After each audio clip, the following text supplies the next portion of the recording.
갈라디아서 5장 16절로 26절까지 함께 봉독하겠습니다. 내가 이르노니 너희는 성령을 쫓아 행하라. 그리하면 육체의 욕심을 이루지 아니하리라. 육체의 소욕은 성령을 거스리고 성령의 소욕은 육체를 거스리나니 이 둘이 서로 대적하므로 너희의 원하는 것을 하지 못하게 하려 함이니라. 너희가 만일 성령의 인도하시는 바가 되면 율법 아래 있지 아니하리라. 육체의 일은 현저하니 곧 음행과 더러운 것과 호색과 우상 숭배와 술수와 원수를 맺는 것과 분쟁과 시기와 분냄과 당짓는 것과 불리함과 이단과 투기와 술취함과 방탕함과 또 그와 같은 것들이라. 전에 너에게 경계한 것 같이 경계하노니 이런 일을 하는 자들은 하나님의 나라를 유업으로 받지 못할 것이요 오직 성령의 열매는 사랑과 희락과 화평과 오래 참음과 자비와 양성과 충성과 온유와 절제니 이 같은 것을 금지할 법이 없느니라. 그리스도 예수의 사람들은 육체와 함께 그 정과 욕심을 십자가에 못 박았느니라. 만일 우리가 성령으로 살면 또한 성령으로 행할지니 헛된 영광을 구하여 서로 격동하고 서로 투기하지 말지니라. 아멘.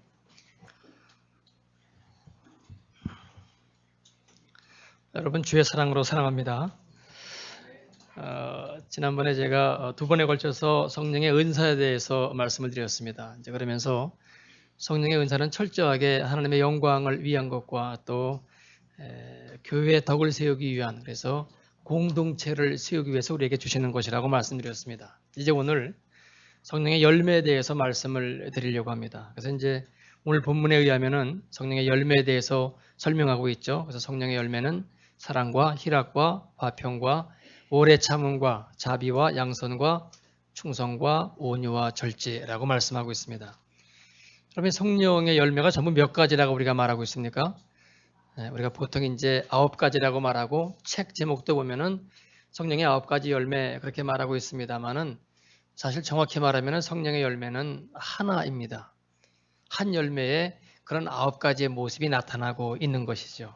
그래서 우리가 사과를 말할 때 사과는 빨갛고 맛이 있고 단물이 있고 시원하고 여러 가지로 설명할 수 있는 것처럼 성령의 열매는 사실은 하나인데 그것을 설명하니까 이런 9가지의 형태로 설명할 수가 있는 것입니다.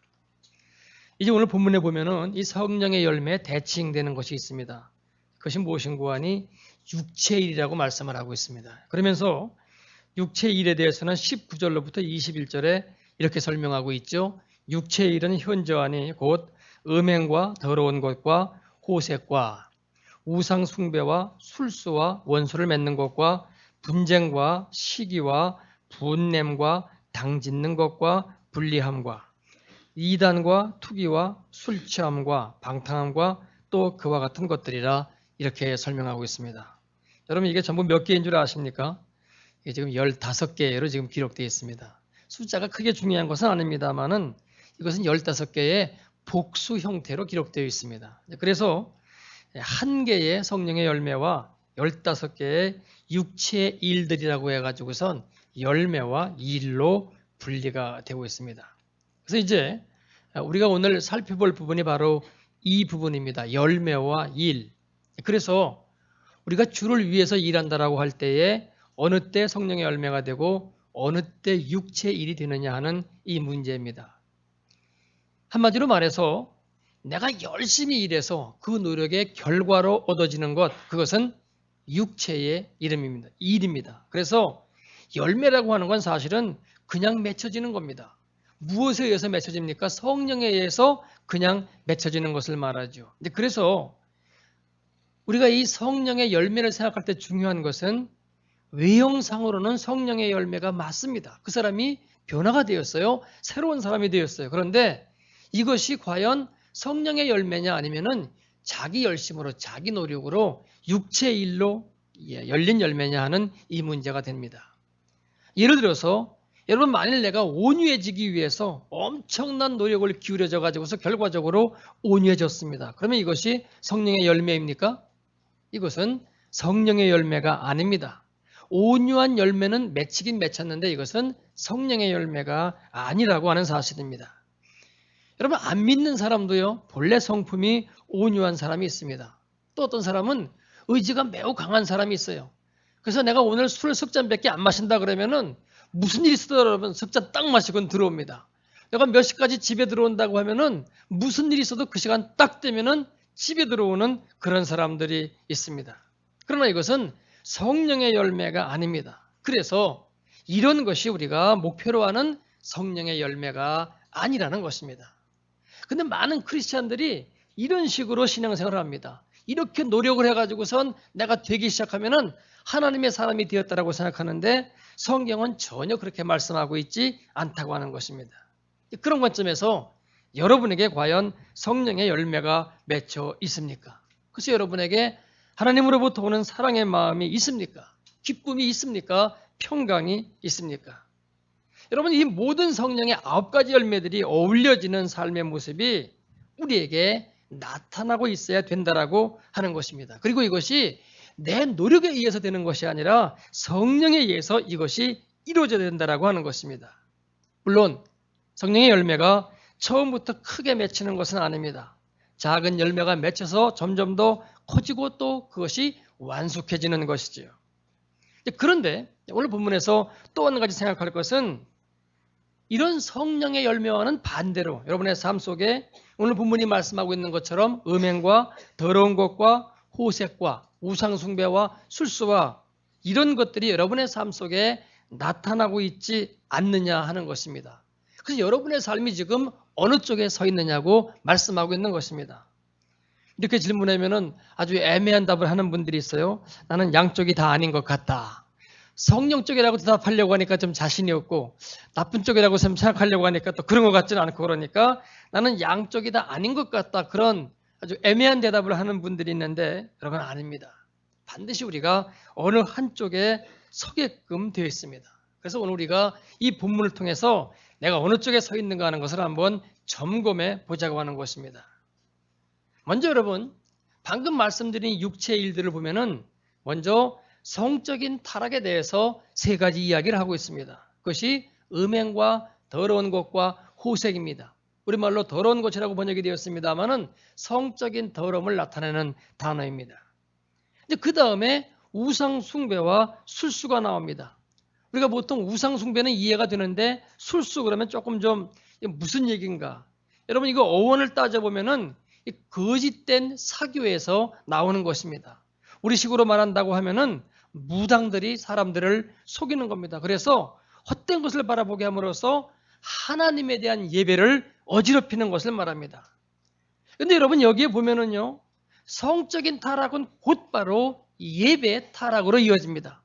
성적으로 하나님 앞에 깨끗하지 못하면은요 하나님 앞에 드려지는 예배가 온전치 않다고 하는 것입니다. 그래서 사람이 성적으로 타락하는 건 그 속에 하나님이 없기 때문에 나타나게 되는 현상입니다. 그래서 그가 하나님을 찾아서 방황하는 모습이 오히려 성적인 타락으로 그릇되게 잘못 나타나고 있는 것입니다. 그 다음에요. 인간관계를 파괴하는 8가지가 나타나고 있는데 이 중에서 술 취함과 방탕함은 과다하게 해서 나타나는 그런 문제입니다. 그 다음 나머지 술수들이 나타나고 있죠. 원수 맺는 것, 분쟁, 시기, 분냄, 당을 짓는 것 이외에 불리함, 이단, 투기 이런 것들이 있습니다. 여러분 이것을 보면은요 이게 모든 게 다른 사람과의 관계성 속에서의 문제입니다. 그런데 성령의 9가지 열매 역시도 이것이 개인의 성품을 이해하고 있는 것이 아닙니다. 물론 우리가 이런 사람으로 바뀌어지기 시작할 때에 내 개인이 바뀌어지고 내 개인의 성품이 바뀌어지는 것이 사실입니다. 그러나 성경이 성령의 은사에 대해서 이것은 교회를 세우기 위해서 공동체를 세우기 위해서 우리에게 하나님이 주시는 것처럼 여러분 성령의 열매도 개인적인 차원에서 생각해야 될 것이 아니라 이 관계성 속에서 말하고 있다고 하는 걸 우리가 주목할 필요가 있습니다. 여러분 성령의 열매는 우리가 거의 다 아는 사실이에요. 그럼에도 불구하고 오늘 제가 다시 이 부분을 지금 말씀하고 있는 것은 우리가 거의 모두 성령의 열매를 관계성 속에서 생각하지 않고 내가 바뀌고 내가 새로운 사람이 되고 여기에 국한하고 있기 때문에 오늘 말씀을 드리는 것입니다. 그런 부분도 있습니다만은 성령의 열매 역시도 관계성이 회복되고 공동체를 세워나가는 교회를 세워나가는 그런 관점에서 하나님이 우리에게 허락하고 계시다라고 하는 겁니다. 그래서 성령의 열매는 개인의 영적 특성을 이해하고 있는 것이 아닙니다. 분명히 그런 속성이 있습니다만은 보다 중요한 것은 사람들과의 관계성 속에서의 가치를 말하고 있습니다. 그래서요, 한 개인의 성령의 충만함이 내 개인적인 신앙을 얼마만큼 끌어올리고 있느냐, 내가 하나님을 향해서 얼마만큼 열심을 갖게 하고 있느냐, 이렇게 평가할 것이 아니라고 하는 것입니다. 그 사람의 그 성령 충만함이 그 공동체, 즉 교회 속에서 어느 만큼의 역할을 하고 있느냐 하는 것으로 평가되어야 한다고 하는 것입니다. 여러분 한번 봐보세요. 죄의 역사가 있는 사람이 들어가면은요, 거기에는 반드시 죄의 역사가 나타나게끔 되어 있습니다. 그래서 그 모임이 분열되게끔 되어 있습니다. 그런데 하나님의 역사가 있는 사람이 들어가면은요, 거기에는 하나 되는 역사가 나타나기를 시작합니다.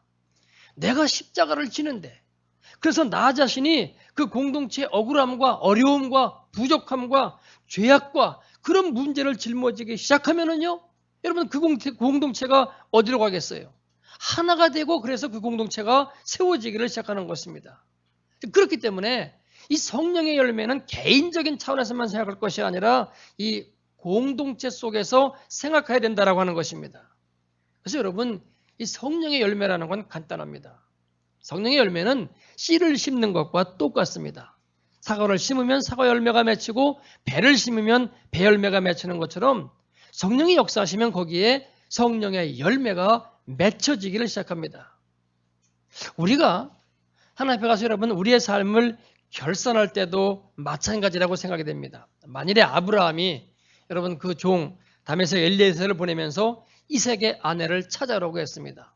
이 사람이 떠났어요. 가가지고 여러 사람을 만났습니다. 갔다 와가지고 아브라함이 묻습니다. 너 뭐 했느냐? 근데 이 사람의 대답이 내 길을 가다가 어떤 사람을 만나서요. 그 사람을 내가 이해하고 사랑하고 도와주고 그 사람과 함께하고 그런 얘기를 장황하게 늘어놓습니다. 그런데 돌아오는데 본데 그냥 혼자 왔어요. 그래서 그 열매가 없습니다. 그럼 이게 여러분 뭡니까? 하나님이 찾으시는 것은 우리 손에 열매라고 하는 것입니다. 그래서 우리가 예수 믿는다고 할 때 제일 먼저 찾아오는 것이 또 성이 우리 가운데 제일 먼저 말씀하고 있는 것이 회개입니다. 그 다음 하시는 말씀이 뭔고 하니 그 회개에 합당한 열매를 맺어야 된다고 하는 것입니다. 여러분 바리새인들이 세례요한을 찾아왔을 때 세례요한이 뭐라고 말합니까? 독사의 자식들아, 누가 너희를 가르쳐 임박한 진노를 피하라고 하더냐. 그러므로 회개에 합당한 열매를 맺고 오라는 것입니다. 그렇지 아니하면은 이미 도끼가 나무 뿌리에 놓였으니 좋은 열매 맺지 아니하는 나무마다 찍혀 불에 던지우겠다고 세례 요한이 말하고 있습니다. 그럼 여러분 회개의 열매가 뭡니까? 우리가 여러분 회개하면 뭐가 오죠? 성령님이 오십니다. 그래서 우리에게 하나님의 임재하심이 있습니다. 그러니까 사도 바울이 사도행전 2장 38절에서 너희가 회개하고 죄사함을 얻으라 그리하면 성령을 선물로 받으리니 그것이 그가 하나님의 성령이 임재한 다음에 행했던 첫 번째 설교에서 나타냈던 결과적인 그러한 설교였습니다. 그러니까요. 우리가 성령으로 이와 같이 심게 되면은 성령의 열매가 맺혀지게 되는 것입니다. 다시금요. 성령의 그 9가지 열매를 우리가 심게 되면은 그 다음에 또 뭐가 열릴까요? 그때는 사람들을 얻게 되는 거죠. 그래서 이런 공동체를 이룰 수가 있게 되는 것입니다. 여러분 성령의 열매가 들어가서 그 공동체가 살아나는 역사가 나타나며 그래서 결국은 그 공동체를 얻게 되는 거죠. 그래서 우리들 신앙생활의 평가는 간단한 겁니다. 우리가 하나님 앞에 서 있을 때 하나님 저 사람을 보십시오. 저 사람이 제 신앙생활의 열매입니다. 제 삶의 열매입니다. 이렇게 말할 수 있는 사람이 있느냐라는 것이죠. 다시 말씀드립니다, 여러분.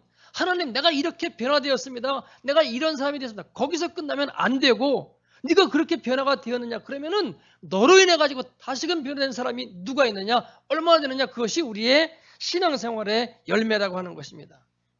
그럼 우리는 가서 뭐라고 말하려고 생각하고 있는지 아세요?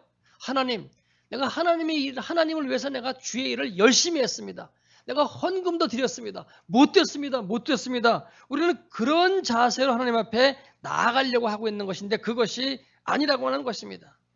여러분의 삶 속에 사랑과 희락과 화평과 이런 성령의 열매가 있어서 이루어 놓은 결과가 무엇이냐? 그 결과 내 주변에 누가 있느냐? 그걸 찾으시겠다고 하나님은 말씀하고 있는 것이라는 이야기죠. 그래서 여러분 사도 바울이 디모데를 향해서 뭐라고 말합니까? 디모데야, 내가 하나님 앞에 가설 때 네가 내 뭐라고 말합니까? 면류관이다 이렇게 말하고 있습니다.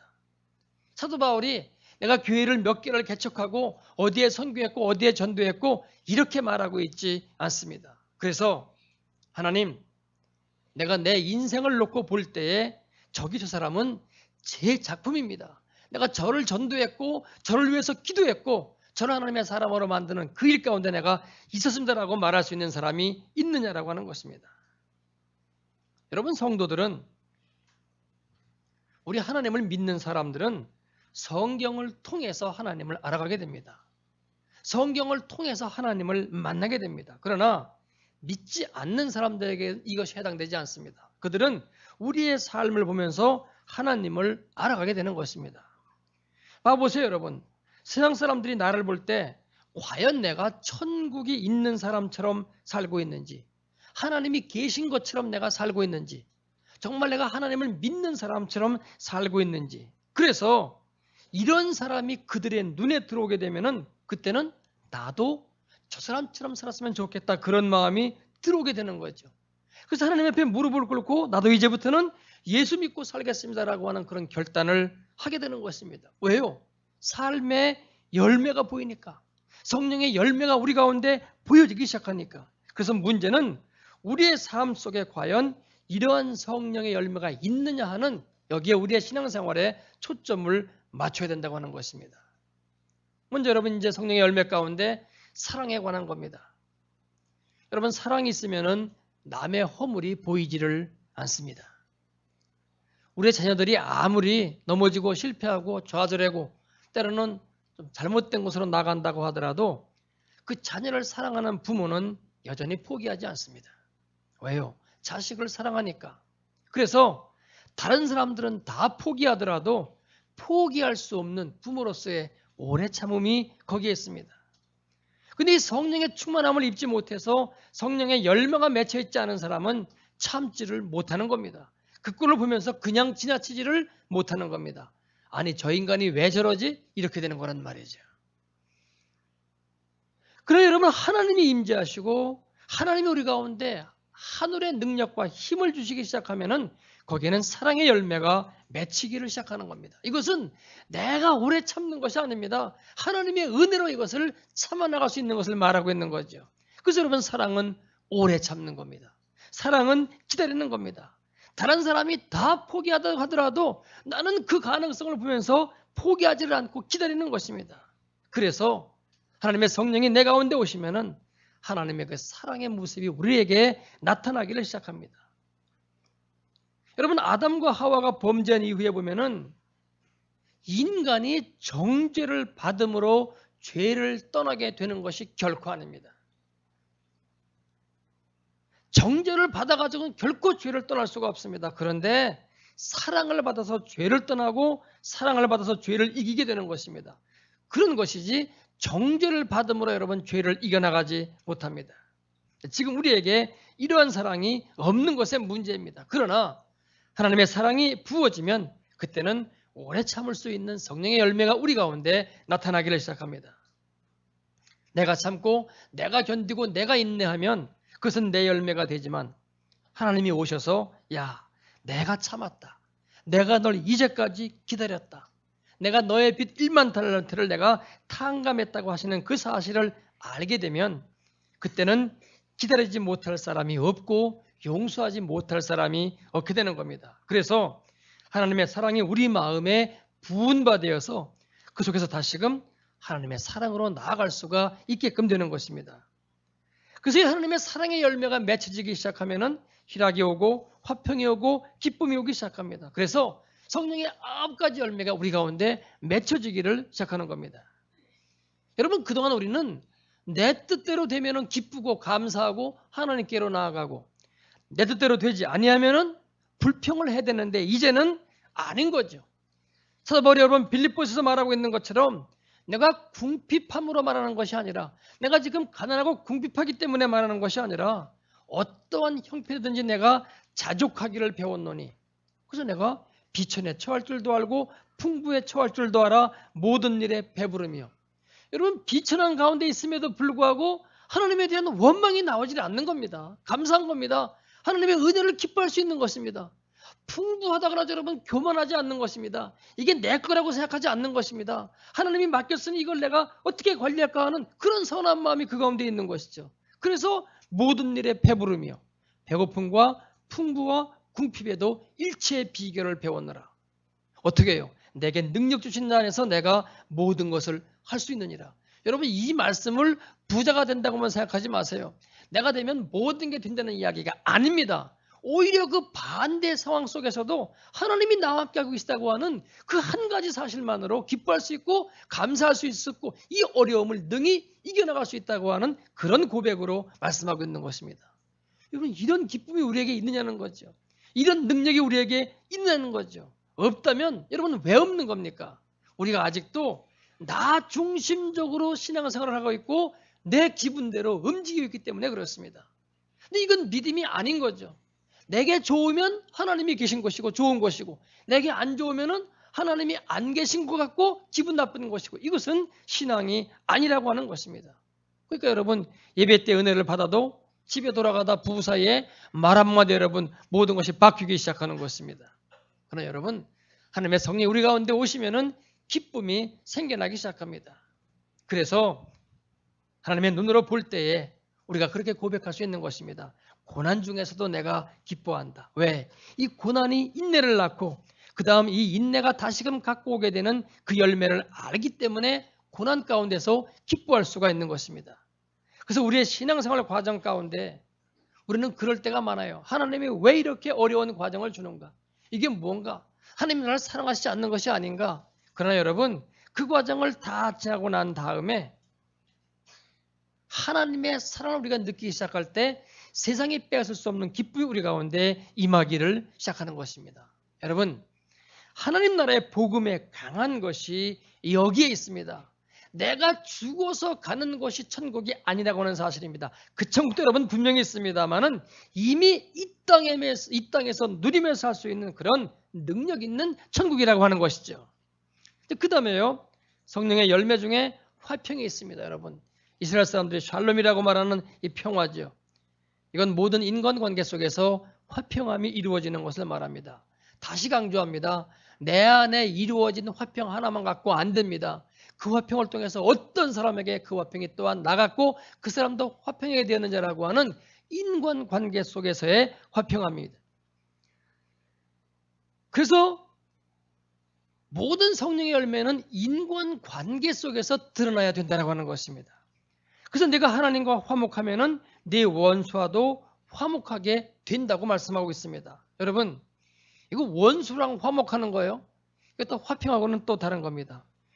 여러분 일반적으로 원수를 보면 부글부글 끓는데 어떻게 화목할 수가 있습니까? 그런데요 하나님의 성령이 임재하시면 그것이 됩니다. 그래서 하나님의 평강이 내 가운데 부음받기 시작하면은요 이게 되고도 남습니다. 그래서 이것은 세상이 이해할 수도 없고 세상이 가질 수도 없고, 여러분 또 성경은 뭐라고 말씀하고 있는 거 아니? 세상이 빼앗을 수 없는 평강이라고 그렇게 말씀하고 있습니다. 주님의 그 사랑과 평강이 내 안에 임하기 때문에 그렇습니다. 그런데 이제 이런 게 없으면은요 우리는 육체 소욕, 그래서 아까 살펴본 육체 소욕 15가지 가운데 들어가게 됩니다.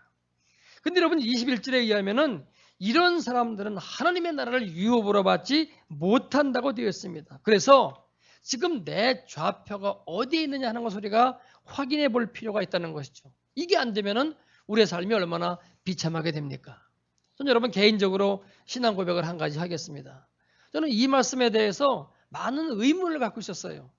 여러분 누가 이렇게 온전한 사람이 있습니까? 누가 시기하지 않고 비난하지 않고 그런 사람이 한 명이나 있습니까? 그래서 저는 이 말씀을 말씀 그대로 받아들일 수가 참 어려웠어요. 그럼 천국 갈 사람 한 명도 없게? 이거 누가 가? 그런 생각을 여러분 제가 하면서 이 말씀을 의도하는 바가 뭔가 뭘 설명하고 해석하려고 했는데 여러분 제가 이번에 이것을 확실하게 알았습니다. 아니라는 겁니다. 못 간다는 겁니다. 그럼 우리는 어떻게 생각합니까? 그럼 이거 누가 가? 아니요, 여러분. 성령이 우리 가운데 임재하시면은 바뀌어진다는 겁니다. 이런 삶 가운데 들어가지 않는다는 거예요. 그리고 성령의 열매 우리 가운데 열리게 된다는 거죠. 그것이 주님이 우리 가운데 요구하시는 목표라고 말씀하고 있으면서 이런 삶은 결코 여러분 들어가지 못한다는 얘기. 이게 여러분 성령의 열매에 관한 것입니다. 성령이 임재하면 이것이 된다는 사실입니다. 우리는 그동안 신앙생활을 내 힘으로 내 노력으로 하려고 했기 때문에 이걸 안 된다고 생각하고 있었어요. 그리고 이거 뭐 가능한가? 이걸 자꾸 다른 의미로 해석했습니다만은 여러분 성경의 말씀은 변함이 없습니다.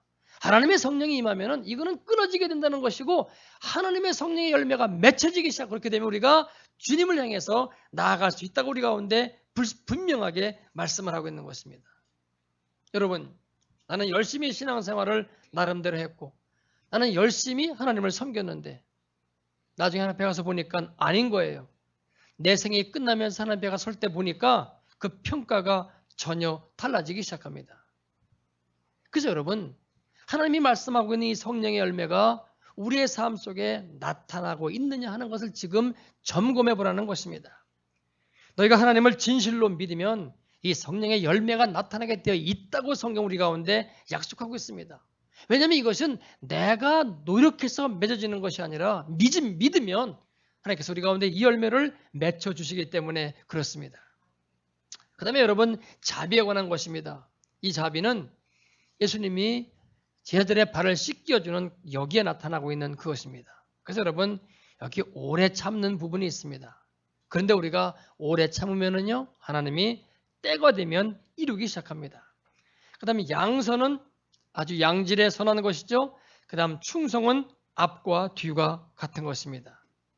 여러분 아이들이요 부모가 있을 때의 모습과 없을 때의 모습이 다를 수가 있습니다. 여러분 자녀들이 집에서 말을 잘 듣는데 주일학교 오면은 죽어라 하고 말을 잘 안 듣는 애들이 여러분 있어요. 가끔 신문에 그런 기사가 나죠. 무슨 사건이 터졌는데 부모가 가가지고선 우리 애는 절대 그럴 리가 없다고. 여러분 그럴 리가 없긴 뭐가 그럴 리가 없어요. 걔는 지금 집에서의 생활과 나와서의 생활을 다르게 지금 이중적으로 하고 있는 것입니다. 집에서는 절대 그럴 리가 없다고 생각하는데 실제로는 그렇지가 않다라고 하는 것입니다.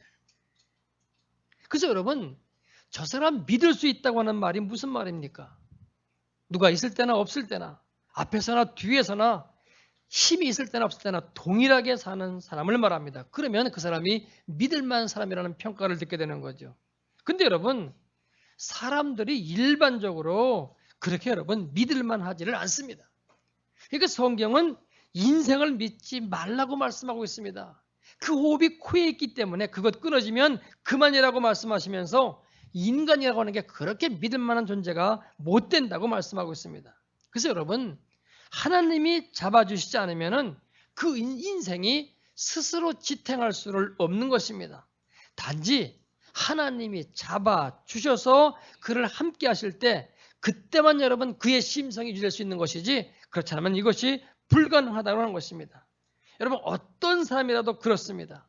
단지 하나님이 그 속에 있어서 성령의 열매들을 맺혀주시고 하나님의 영으로 충만할 때만 그 사람이 설 수 있게 되는 것입니다. 하나님이 떠나시면은요 그 인생은 절대로 믿을 수가 없습니다. 그래서 지나온 인간관계가 아니라는 것입니다.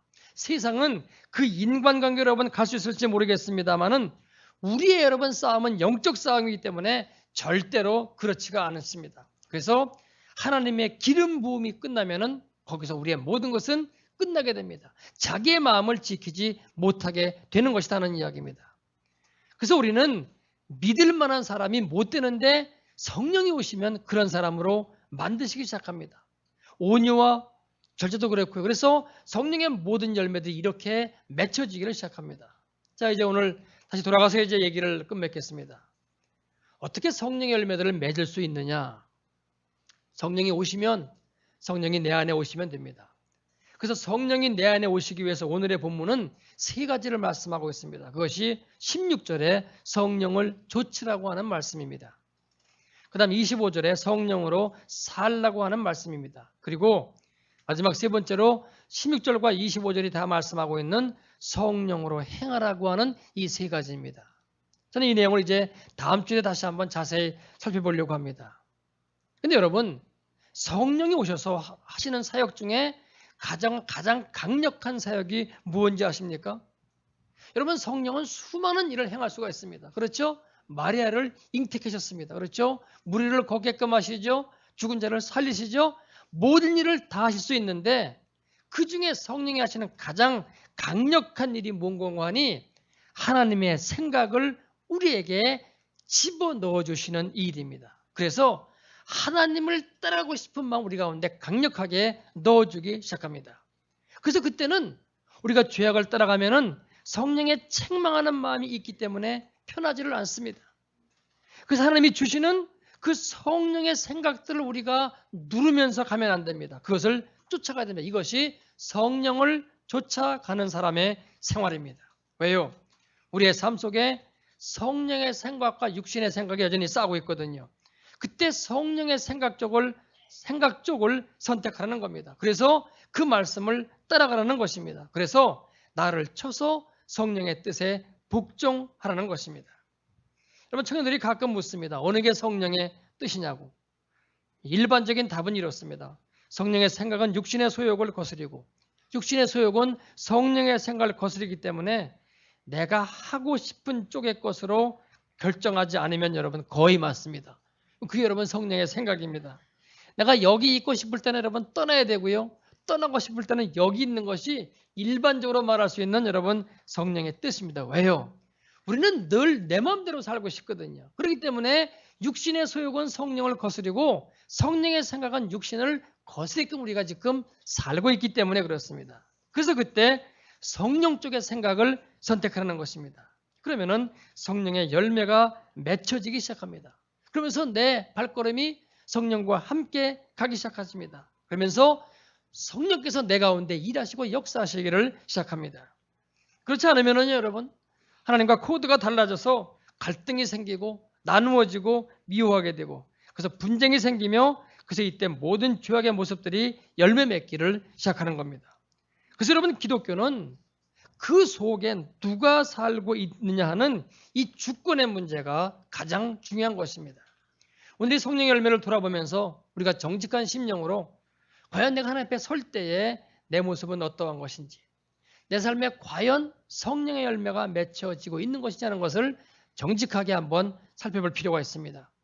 하나님이 주신 그 사랑이 과연 내 마음에 부음받아서 흘러가고 있는지, 그 자비함이 있는지, 그 기쁨이, 그 평강이, 오래 참음이 있는지, 아니면 내 성질이 나오고 내 생각이 나오고 말 한마디라도 좋지 않은 그런 것이 내 속에서 나오고 있지 않은지 우리가 하는 것을 살펴볼 필요가 있습니다.